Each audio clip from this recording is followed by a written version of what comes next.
From the shadowy keeps of the 11th century to the battle-scarred fields of the 15th, who truly held the reins of power when kingdoms teetered on the brink? Did cloistered kings truly rule, or were their most formidable adversaries and their most courageous saviors wearing crowns and gowns, not armor? Number 7. Melisende of Jerusalem. The Crusader kingdom of Jerusalem, perched precariously on the edge of the known world, was a place of constant tension, fierce loyalties, and brutal betrayals. It was into this crucible that Melisende, daughter of King Baldwin II, was born in 1105. From a young age, she was groomed for power, a rare exception in an age where women were often relegated to the background. Her father, a shrewd and capable ruler, understood the volatile nature of his realm and recognized Melisende's keen intellect and strong will. He made the unprecedented decision to name her co-heir rather than passing the throne solely to a male relative, a move that shocked many but established her legitimate claim to rule. When Baldwin II died in 1131, Melisende ascended to the throne alongside her husband, Fulk V of Anju, a seasoned warrior and count. The arrangement was initially designed to ensure stability. With Fulk theoretically holding senior authority as king, however, Melisende was not content to be a mere figurehead.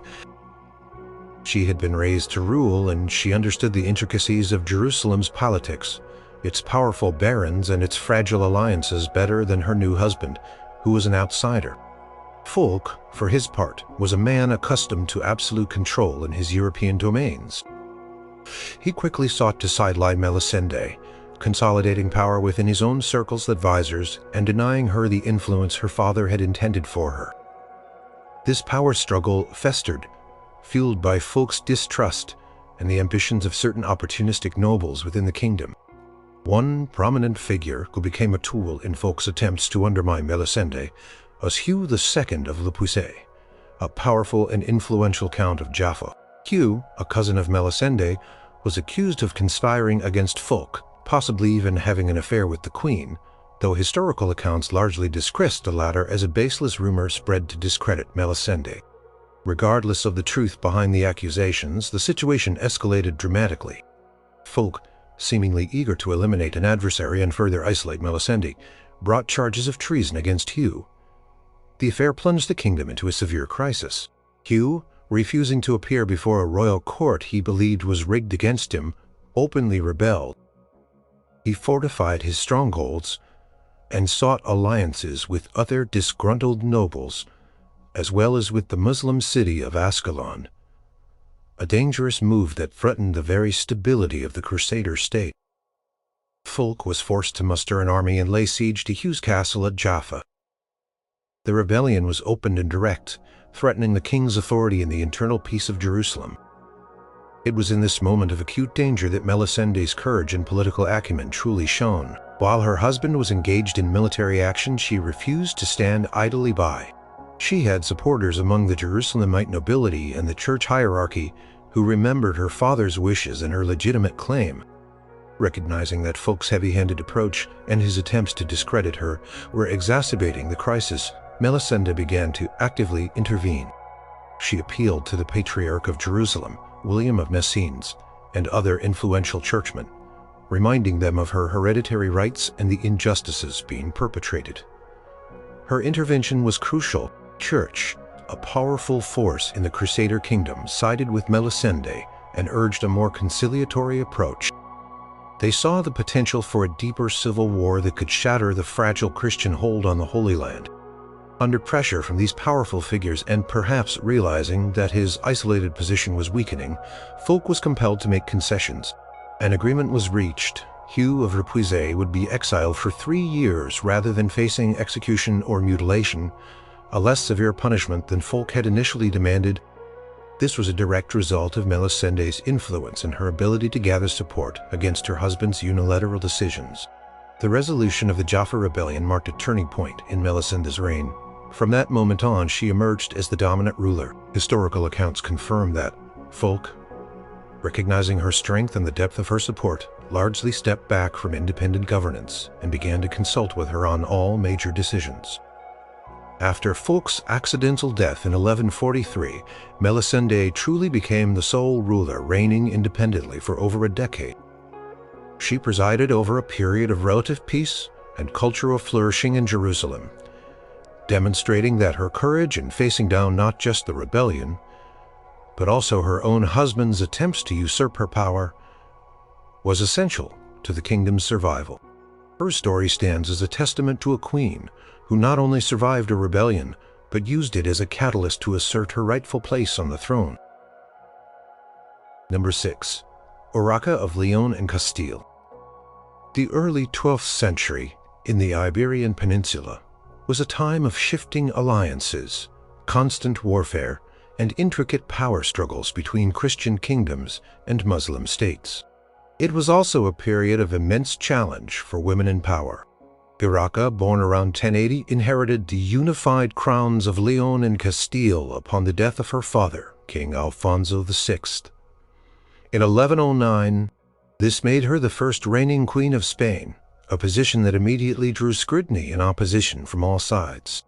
Her father, a powerful and ambitious king, had spent his reign expanding his territories and consolidating his power, and many of his male subjects were unwilling to see a woman inherit such a formidable legacy.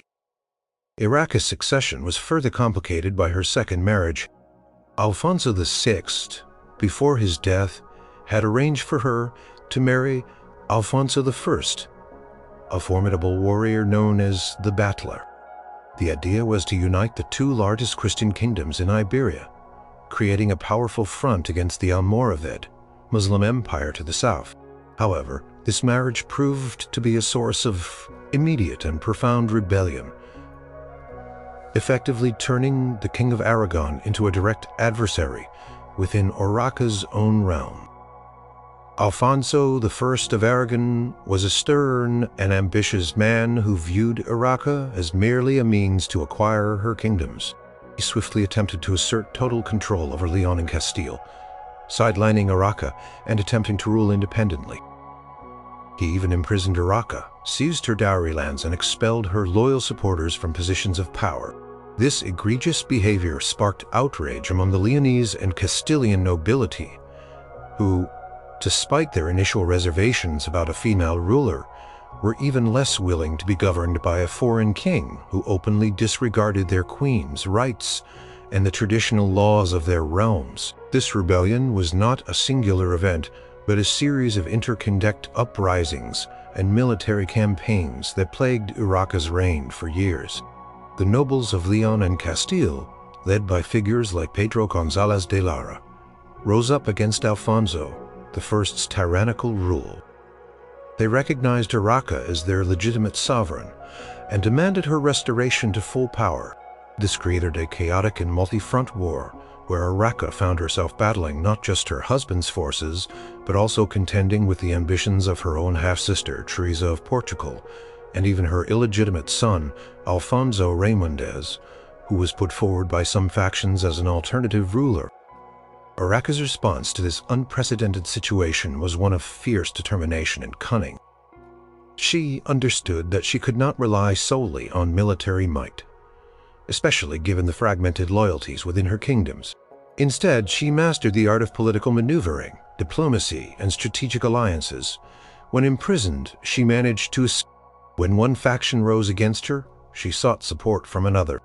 She skillfully played her enemies against each other, exploiting their internal divisions and personal ambitions. She recognized that her greatest strength lay in her legitimacy as the hereditary ruler.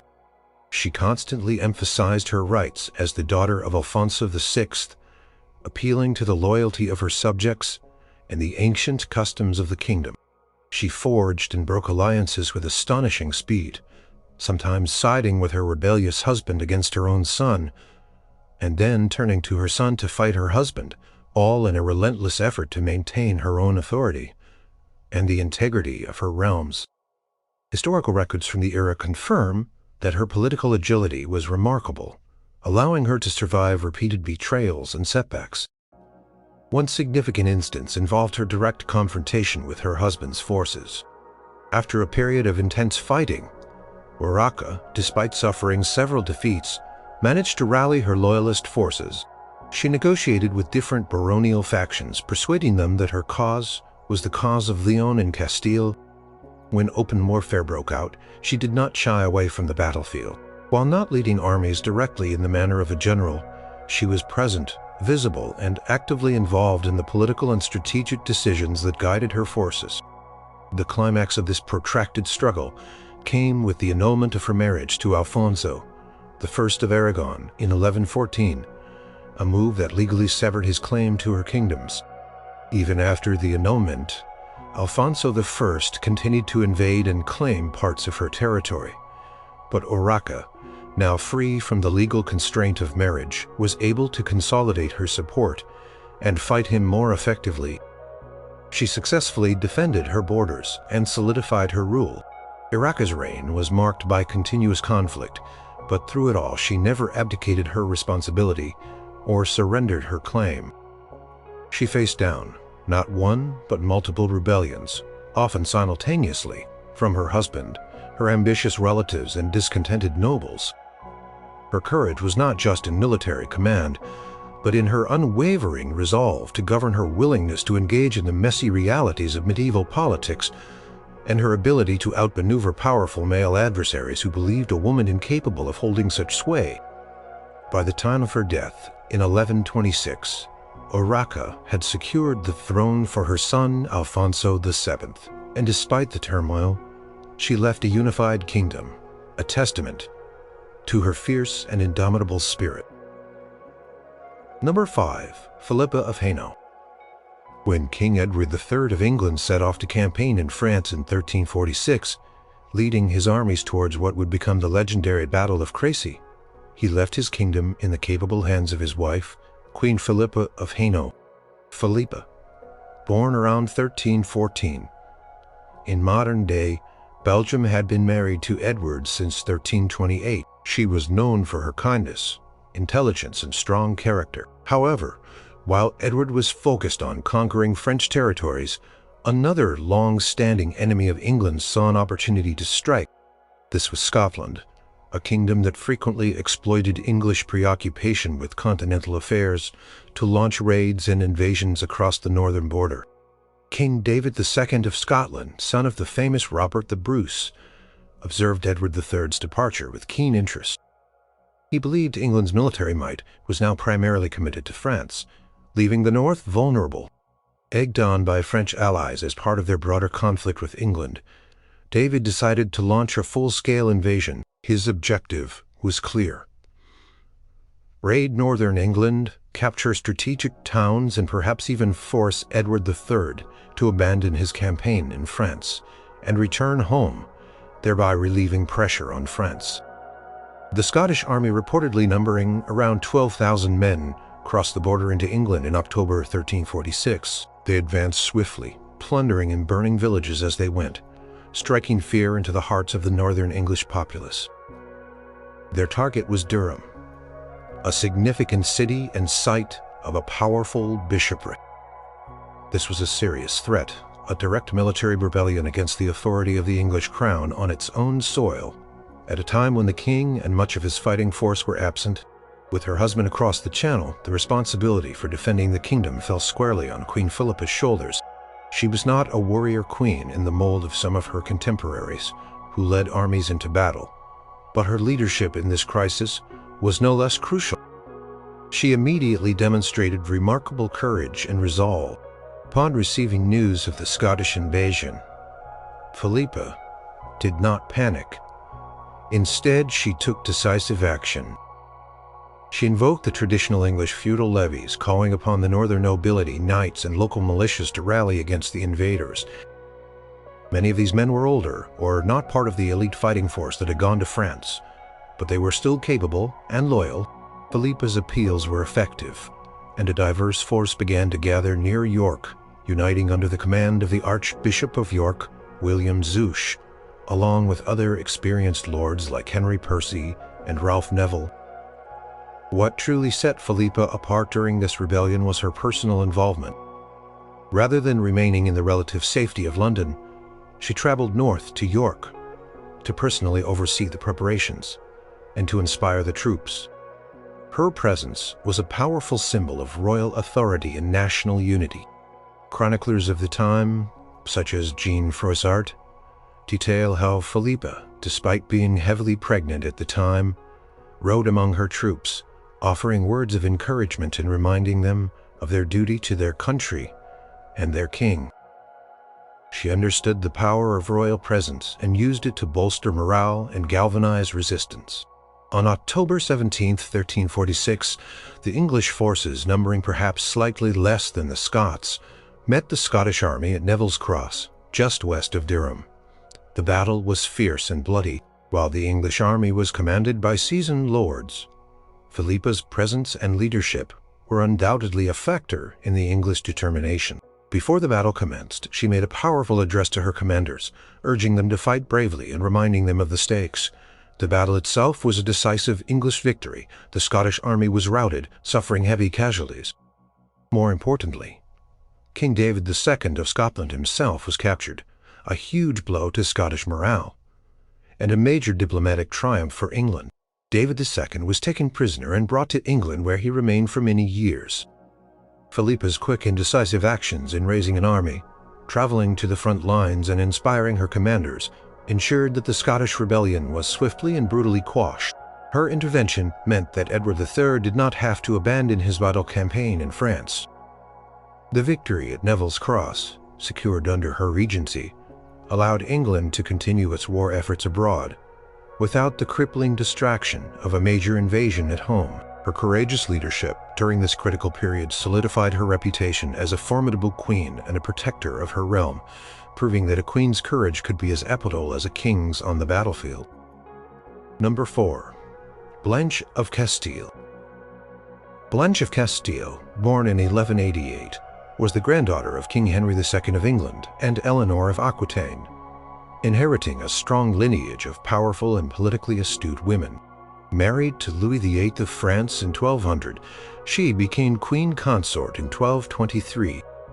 However, her most profound test came with the unexpected death of her husband in 1226, leaving her as regent for their 12-year-old son, the future Louis IX, who would later be canonized as St. Louis. The regency of a queen, especially a foreign-born one for a young king, was often a recipe for instability and rebellion in medieval France. The French nobility, accustomed to a strong adult monarch, saw Louis VIII's death as an opportunity to reclaim power and undermine the centralized authority of the crown. Many powerful barons resented the increasing strength of the monarchy and believed they could exploit the weakness of a minor king and a female regent. These powerful figures included Peter Montclair, Duke of Brittany, Hugh X of Lusignan, a formidable lord of Poitou, and even the king's own uncles, who harbored ambitions for power. Their grievances ranged from territorial disputes to a general desire for greater autonomy from the crown. The rebellions began almost immediately after Louis VIII's death. The first major challenge came in 1226 to 1227 as a coalition of discontented barons, including Peter Montclair and Hugh X of Lusignan, openly defied Blanche's authority. They refused to attend the young king's coronation in Reims, a clear sign of their disdain and a direct challenge to the legitimacy of the new reign.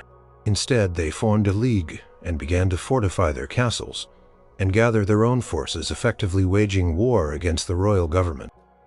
Blanche of Castile's response to this immediate and pervasive threat was swift, intelligent, and unyielding.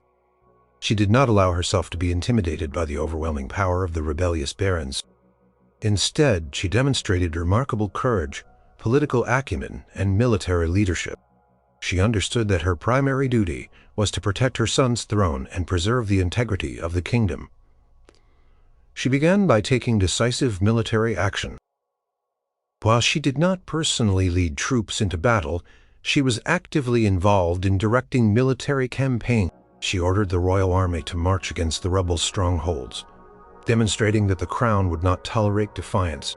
She personally oversaw logistics, strategy, and even recruitment, often riding herself to different towns to rally support and ensure loyalty. Chroniclers like Matthew Paris attest to her active presence and determination in these campaigns. Beyond military strength, Blanche's greatest weapon was her diplomatic skill and her ability to divide her enemies. She knew that the rebellious barons, despite their initial alliance, often harbored their own rivalries and distrusted each other. She used this to her advantage, skillfully negotiating with individual lords, offering concessions to some while threatening others. For example, she managed to peel away the Count of Champagne, Theobald IV, from the rebellious league by promising him territorial gains and securing his loyalty. A significant diplomatic triumph. This weakened the rebels' united front and created internal dissension. One particularly dangerous moment arose in 1227 when a large coalition of barons planned to seize young Louis IX. Blanche, hearing of the plot, acted with incredible speed. She gathered a small force and rode out herself to meet her son, intercepting him and escorting him back to Paris. This daring personal intervention not only foiled the plot, but also demonstrated her fierce protective instinct and courage. Her direct action solidified her image as a queen who would stop at nothing to safeguard her son and his kingdom. The rebellions continued for several years, each new uprising requiring Blanche's unwavering attention. In 1228, Peter Montclerc again raised the standard of revolt in Brittany. Demanding greater feudal liberties, Blanche responded by personally leading the royal army against him, successfully besieging his castles and forcing him to submit. Courage to engage in such direct military action, even if from behind the lines, was extraordinary for a queen regent. Blanche also demonstrated shrewdness in managing the complex relationships with foreign powers. Notably, England. Her own English heritage provided a unique diplomatic angle. She was able to navigate potential English interference in French affairs, which often sought to exploit French internal conflicts, thereby preventing another front from opening up. By 1230, through a combination of relentless military pressure, astute diplomacy, and sheer force of will, Blanche had largely quelled the major baronial rebellions. She had not only protected her son's throne, but had also strengthened royal authority throughout France. When Louis IX came of age and took over the full reins of power, he inherited a kingdom that was far more stable and unified than it would have been without his mother's courageous and decisive leadership. During his minority, Blanch of Castile stands as a towering figure who faced down multiple prolonged rebellions with a blend of steely resolve, political genius, and personal bravery. Number 3. Margaret of Anju. The 15th century in England was dominated by the brutal dynastic struggle known as the Wars of the Roses, a series of civil wars fought between the House of Lancaster, symbolized by a red rose, and the House of York, symbolized by a white rose. At the heart of the Lancastrian cause was Margaret of Anjou, born in France in 1430. She married King Henry VI of England. In 1445, a gentle and devout, but increasingly weak and mentally unstable king. As Henry's mental health deteriorated, Margaret, a fiercely intelligent and determined woman, increasingly took on the mantle of leadership for the Lancastrian faction, becoming the de facto head of the royal government. Primary rebellion she faced was not from a disparate group of disgruntled nobles, but from a powerful rival claimant to the throne, Richard, Duke of York. York believed he had a stronger claim to the throne through his lineage than Henry VI, and he openly challenged Henry's authority and the legitimacy of the Lancastrian rule. This challenge escalated from political maneuvering to open warfare in the mid-1450s. Margaret's position was incredibly precarious. Her husband, the king, was often incapacitated by his illness, rendering him unable to lead or even make coherent decisions. This left Margaret, a French queen in a foreign land, to defend her husband's crown and the succession of her young son, Edward, Prince of Wales, against a powerful and popular rival who had significant support among the English nobility and populace. This was a rebellion that sought to overthrow the very dynasty she represented. The Wars of the Roses saw numerous battles, and Margaret was at the center of many of them, not just as a figurehead, but as an active participant in strategy and motivation. She demonstrated extraordinary courage, defying conventional expectations of a medieval queen. She did not remain cloistered in the castle while her armies fought. She actively raised forces, traveled extensively to rally support, and made critical strategic decisions. One of the earliest and most significant challenges came after the First Battle of St. Albans in 1455, where the Yorkists won a victory, capturing the king and establishing Richard of York as Lord Protector. Margaret, refusing to accept York's dominance, retreated to the north of England, an area of strong Lancastrian support. From there, she began to rebuild her forces, appealing to loyalist nobles and assembling an army to regain control. Her resilience was put to the test repeatedly. In 1459, after a brief period of peace, hostilities resumed. Margaret personally led efforts to recruit soldiers and secure resources for the Lancastrian cause. She developed a reputation for being ruthless when necessary, a quality that earned her both fear and respect. She was sometimes referred to by Yorkist propagandists as the she-wolf of France, a testament to her ferocity and determination. Critical turning point came in December 1460, after the Battle of Wakefield.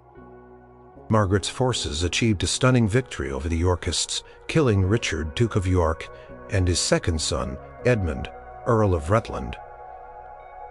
This was a massive blow to the Yorkist cause. Margaret, emboldened by this success, then marched her army south towards London, aiming to seize the capital and re-establish full Lancastrian control. During this march south, her army, largely composed of northern levies and Scottish allies, engaged in widespread looting and destruction. While this brought much-needed supplies and struck fear into Yorkist territories, it also alienated the population of London and the southern counties, turning many against her. This decision, though strategically driven by necessity, complicated her political objectives. In February 1461, Margaret's army fought another major battle at St. Albans, the Second Battle. Here she again secured a decisive victory, defeating a Yorkist army and, more importantly, rescuing her husband, King Henry VI, who had been held captive by the Yorkists. The sight of the Queen riding onto the battlefield after the victory with her young son to greet her rescued husband was a powerful moment that demonstrated her unwavering commitment and direct involvement in the conflict. However, the tide soon turned against her. The late Duke of York's son, Edward, Earl of March, the future Edward IV, proved to be a formidable military commander. He entered London and was proclaimed king, and then pursued Margaret's army north. The decisive Battle of Towton, in March 1461, fought in a blizzard, was a catastrophic defeat for the Lancastrians. Margaret, along with Henry VI and their son, were forced to flee into exile. Even in exile, Margaret refused to give up. For years, she tirelessly traveled across Europe, negotiating with foreign powers, raising funds, and seeking support for the Lancastrian restoration. She endured immense personal hardship, the loss of friends and allies, and constant danger. Her determination eventually led to a temporary Lancastrian in 1470 to 1471, when she managed to forge an unlikely alliance with Richard Neville, the Earl of Warwick, who had previously been a key Yorkist supporter. This brief return to power was short-lived. In 1471, the Lancastrian cause was crushed at the battles of Barnet and Tewkesbury. At Tewkesbury, Margaret's son, Prince Edward, was killed, and she herself was captured. Her struggle was finally over. Margaret of Anju faced down rebellion for over 2 decades, not just in the sense of fighting battles, but in relentlessly defending her dynastic rights against overwhelming odds. Her courage was a defining feature of the Wars of the Roses, making her one of the most active and formidable queens in English history. Number 2. Elellanar of Aquitane. Elellanar of Aquitane, born around 1122, was arguably one of the most powerful and influential women of the entire medieval period. As Duchess of Aquitaine and Countess of Poitou, in her own right, she was one of the wealthiest and most significant feudal lords in France. Her first marriage to King Louis VII of France made her Queen of France. After their divorce, her second marriage to Henry Plantagenet, who would become King Henry II of England, made her Queen of England and brought vast French territories under English control. This second marriage, however, set the stage for one of the most famous rebellions she would confront. Henry II, a powerful and ambitious ruler, consolidated an enormous empire stretching from Scotland to the Pyrenees, but his reign was also marked by deep domestic strife, particularly with his own family. Eleanor, a woman of immense spirit and independent mind, quickly found herself at odds with her husband's increasingly authoritarian rule. Henry sidelined her, restricted her movements, and reportedly took numerous mistresses.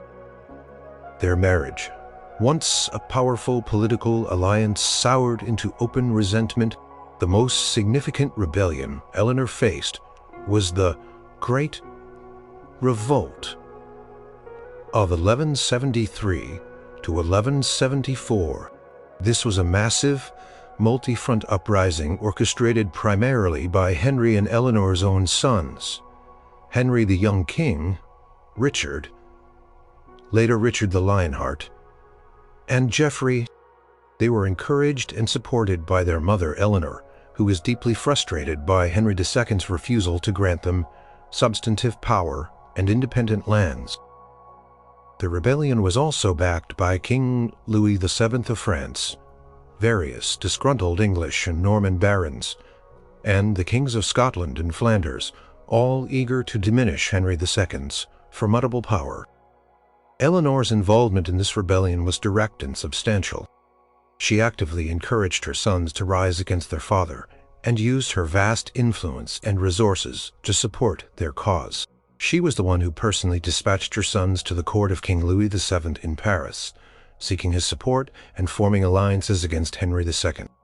She then returned to her own lands in Aquitaine, a crucial stronghold, to raise forces and lead the resistance. The rebellion spread rapidly across the Angevin Empire. In England, barons rose up in Normandy, Brittany, and Aquitaine, fighting Urraca. Henry the young king claimed the English throne, while Richard rallied forces in Poitou and Geoffrey in Brittany. This was not a subtle political maneuver. It was an open war for control of the vast Angevin dominions, with Eleanor at its strategic heart. Eleanor's courage during this period was evident in her willingness to openly defy her formidable husband, risking imprisonment and even death. She understood the immense power she was challenging, but her convictions about her son's rights and her own diminished status were strong. She organized the Aquitanian nobility, encouraging them to rise up against Henry II's forces. She effectively transformed Aquitaine into a base for the rebellion, a challenge to Henry's authority from within his own family. However, the rebellion ultimately failed. Henry II, a brilliant military commander, moved with ruthless efficiency. He systematically crushed the various uprisings across his empire. In 1174, as Eleanor was attempting to flee from Poitiers towards her son Louis VII's court in France, she was captured by Henry II's agents. This was a devastating blow for the rebellion. Eleanor's capture marked the end of her direct involvement in the active rebellion. For the next 15 years, Henry II kept her under strict house arrest, moving her between various castles in England. Despite her imprisonment, her influence remained a powerful undercurrent. Her very existence as a symbol of defiance and a legitimate ruler of Aquitaine continued to complicate Henry's reign and fueled his son's future, albeit less unified, challenges against him. Even from confinement, Eleanor continued to exert a silent pressure, a testament to her enduring power. When Henry II died in 1189, Eleanor was immediately released by her beloved son Richard, who ascended to the throne as Richard the Lionheart. She emerged from her long imprisonment, not broken, but as a formidable political force once more.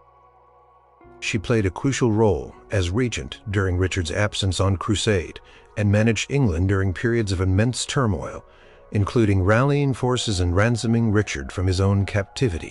While the Great Revolt of 1173 to 1174 ultimately saw Eleanor's defeat and imprisonment, her courageous and direct involvement in instigating and supporting it was a defining moment.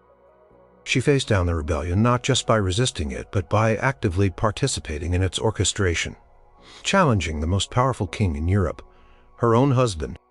Her story illustrates a queen who chose to fight for her rights and her children's future, even when it meant open conflict with her husband and resulted in severe personal consequences. Courage in facing down rebellion both from and against her cemented her legacy as one of the most indomitable figures in medieval history. Number 1. Matilda of England. Empress Matilda, born in 1102, was the daughter of King Henry I of England and the granddaughter of William the Conqueror. Her life was marked by unprecedented claims to power and relentless conflict. She was first married to Henry V, Holy Roman Emperor, which earned her the title of Empress. After his death, she returned to England and was designated by her father, Henry I, as his sole heir to the English throne and Duke of Normandy. This was an extraordinary decision, as no woman had ever ruled England in her own right. Henry I compelled his barons to swear an oath to uphold Matilda's succession. However, upon Henry I's death in 1135, many English and Norman barons reneged on their oaths.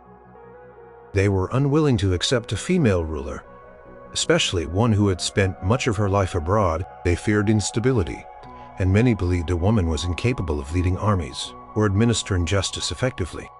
Seizing the moment, Matilda's cousin Stephen of Blois swiftly crossed the Channel, and, with the support of influential churchmen and segments of the nobility, had himself crowned King of England. This act was a direct and profound rebellion against Matilda's legitimate claim to the throne, and plunged England into a devastating civil war known as the Anarchy, which lasted for nearly 2 decades. Matilda's response to this usurpation was immediate and unwavering. She viewed Stephen as a rebel, and herself as the rightful queen. From her base in Anjou, where she had married Geoffrey Plantagenet, Count of Anjou, she began to gather support and plan her invasion. Her courage was not just in demanding her rights, but in her willingness to fight for them against overwhelming odds and deeply entrenched societal norms. She first sent her husband Geoffrey to reclaim Normandy, which he did successfully over several years. Then in September 1139, Matilda herself launched her invasion of England, landing at Arundel with a small force. Her arrival ignited the smoldering resentment against Stephen's rule, and many English barons, some motivated by genuine loyalty to her and others by opportunism, began to defect to her side. The Anarchy was a brutal and chaotic period, marked by castles being besieged, towns plundered, and battles fought across the kingdom. Matilda was at the heart of this conflict. She established her court at Gloucester and directed her military campaigns. While she did not personally lead troops in the thick of battle like a general, she was actively involved in strategic decision-making, recruiting allies, and sustaining the war effort. Her presence in England was crucial for rallying her supporters. One of the most significant moments in her struggle came in February 1141 at the Battle of Lincoln. Matilda's forces, led by her half-brother Robert of Gloucester, achieved a decisive victory, capturing King Stephen. This was a monumental triumph. With Stephen imprisoned, Matilda was briefly able to enter London and was hailed as Lady of the English, preparing for her coronation. This was the closest she came to fully securing her throne.